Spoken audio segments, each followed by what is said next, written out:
Ketua Ikatan Jurnalis Televisi Indonesia Sumatera Selatan mengecam keras dugaan oknum LSM yang menghalangi wartawan saat peliputan penahanan tersangka dugaan korupsi kredit macet senilai 1,6 triliun rupiah di Kejaksaan Tinggi Sumatera Selatan.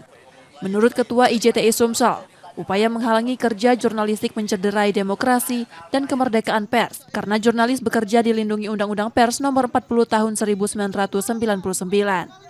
Ia mendesak pelaku memberikan klarifikasi dan permintaan maaf terbuka agar kejadian serupa tidak terulang.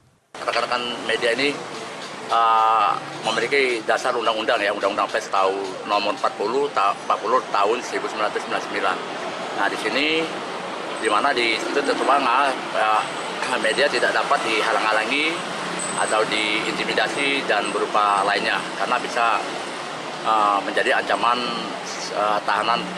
hukuman penjara 2 tahun. Siapa mengambil langkah hukum?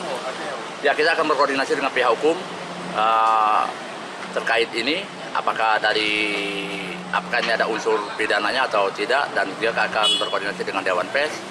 Tapi kita di sini meminta oknum tersebut agar segera mengklarifikasi dan meminta maaf kepada rekan-rekan kita yang sedang bertugas tadi malam. Artinya kita mengecam aksi penghalangan itu, Pak? Ya, kita sangat mengecam. Sebelumnya, sejumlah wartawan lokal dan nasional dihalangi saat meliput tersangka pada Senin 17 November 2025 malam lalu.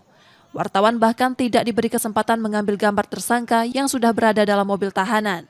Yudi Kiswanto, Kompas TV, Palembang, Sumatera Selatan.